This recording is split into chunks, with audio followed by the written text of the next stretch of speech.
Lopez wants it away. And it's hit deep to left center. Andrew Jones on the run. This one has a chance. Home run! Mike Piazza and the Mets lead 3-2. Bartolo has done it! The impossible has happened! This is one of the great moments in the history of baseball. Ladies and gentlemen, Mets fans of all ages, here is your host, Nick Durst.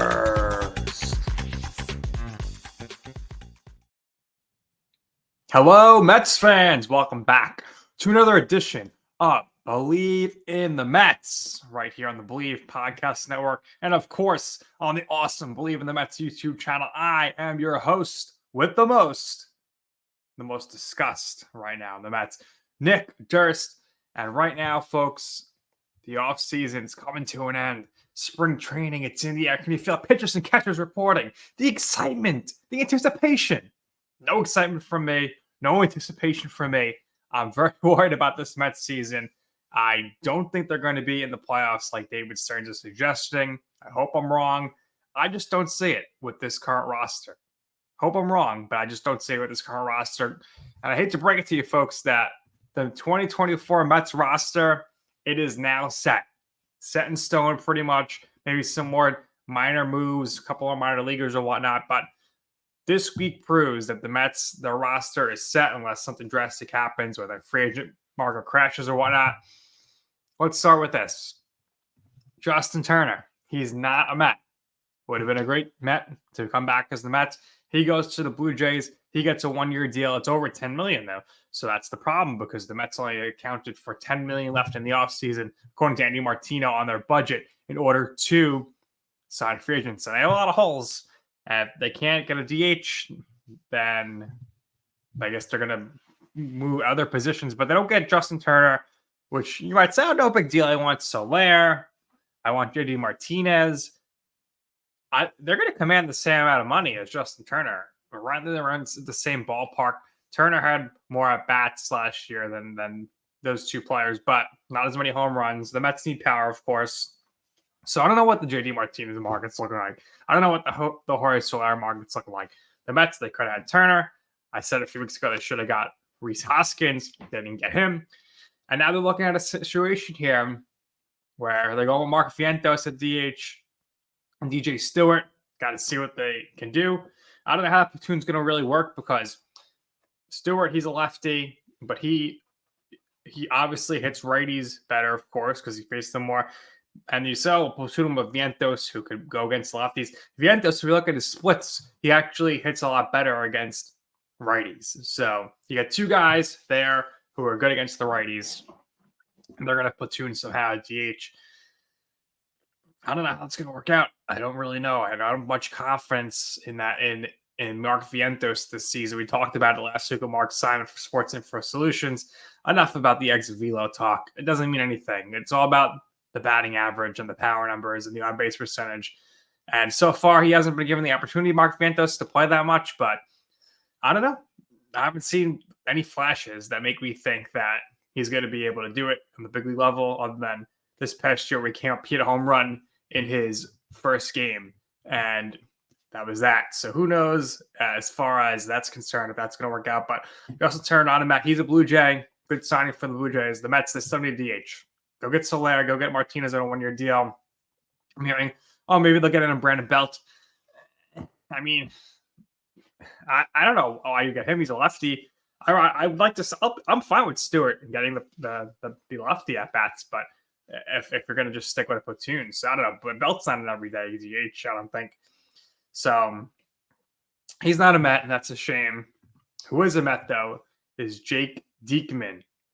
Diekman, the left-handed pitcher. He's 37. He's been around. He's been like 8 teams in 10 years. Started out the season with the White Sox, 7.20 ERA, not good.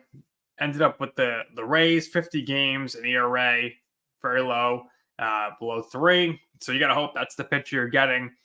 Put him in the back of the bullpen. Him and Brooks Raley, the two lefties now. Ottavino, you got to hope for a good season. Edwin Diaz, so that's your bullpen. But is it good enough to shorten games, to win games? Remember, folks, it's rotation here. A lot of guys coming off career worst years. Severino, Hauser, Mania. And I don't think they're going to be going much past 5 innings or 6 innings, especially with the lead. So turn the ball over to the bullpen, and you got to hope for the best. But I think the bullpen is still lacking a lot of depth. Dave Robertson would have loved to see him come back. He signed with the Texas Rangers. So Jake Diekman, that's it. That's the big signing this offseason in the bullpen. So the question is this bullpen better than last year? Well, last year's bullpen was so bad. So you think all you could do is go up, but I don't know if they're going to go up in this scenario. The bullpen, they don't have like a legit like setup guy, you could say. They're trying to maybe go after Wandy Peralta. He got a big deal with the Padres. Still a lot of talent out there in the free agent market in the bullpen they could attack, but it seems like this is it. Like I said, the roster, it's probably set, especially bullpen-wise. And the rotation is really going to be a big problem this year, folks. I think it's going to be really tough for this rotation to win a lot of games and get through more than 5-6 innings, especially with a lead. With the high ERAs these pitchers pitched to last year, outside of Quintana, outside of Senga. Senga, he's going to be great again this year. He's going to be the ace. He's going to be in Cy Young contention, I would think. But is it enough for him to do it alone? I don't know. Like I said in a few episodes with Joe Calabrese on the show, everything has to break right for the Mets to be in the postseason this year. A lot of people have to have career best years, and it's just a lot of ifs. I mean, we're dealing with a lot of ifs. You're dealing with a lot of fantasies and not a lot of realities and facts. So we'll have to see how it plays out. But Jake Diekman, decent signing, solid signing, but it would be nice if it was a complimentary move to go along with another signing. And right now it looks like it's not. It looks like that's the big signing. So we'll have to see how that plays out here with him this season. Now, Corbin Burnes, I talked about it early in the offseason. I talked about it in the second half with multiple guests. I said, Corbin Burnes, he's not going to be a Brewer. He's not going to be a Brewer after that last place last season. He's going to get traded. He gets traded. The Mets, they had all the pieces to go get him. They didn't get him. So Corbin Burnes goes to the Orioles. Great for the Orioles, who, by the way, they finished 19 games ahead of the Yankees in first place last year. And all of a sudden, the Yankees got Juan Soto, and they were the favorites, the betting favorites in the AL East. Is Juan Soto going to make up for a 19-game difference? No way. And now you get Corbin Burnes in there, and the Orioles, I think they'll continue to be the first place team. But the Orioles get their ace, so good for them. But again, another missed opportunity for the Mets. And you're hearing rumors, the Mets are going to go after Brandon Woodruff. I wouldn't go after him right now. He's obviously a free agent, but he's not going to pitch this year. And they say, we'll go after him. You sign him a 2-year deal. I get it for next year. Let him rehab. Just sign him in next offseason. Or maybe you don't even go after him. Sign Corbin Burnes next year. Orioles, now, they're going to be transitioning with their ownership group. So maybe they will have the money to extend Burnes. If not, he goes to the free agent market. The Mets should be players, I would think, especially with David Stern's ties to Corbin Burnes in the Brewers days. Zach Wheeler, some other big free agents are going to be out there that the Mets are going to have to be in on next offseason if they want to actually be a competitive team in 2025. It's sad that we have to get thoughts of 2025 and get excited for that because it looks bleak right now for 2024. I know a lot of Mets fans are giving me the comments and stuff like, we don't need Pete Alonso, let him go, he wants too much money, and we shouldn't sign him. He's not going to help us win. How are you replacing his 40 home runs plus 120 RBI plus? You're not. Someone commented, if you get rid of Alonso, you get Beatty and Fantos give the same production. That could not be further from the truth if you're asking me. Because it just the numbers don't add up. Okay, and this is what I say that. So you're saying you're getting the same production, right?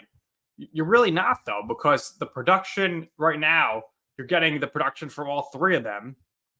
And yet, that production, not enough as is. So just to go more specifics here, though, I looked up the stats to make sure that I was not, crazy talk here. But just look at last year, all right? So Alonso had 46 home runs, 118 RBI, and he scored 92 times. Now, add up Beatty and Vientos' numbers, you get 18 home runs, 56 RBI, and 60 runs scored. Yeah, that's not it's not great. So I don't see how it's going to work. The power bats still play. Okay, power bats are huge.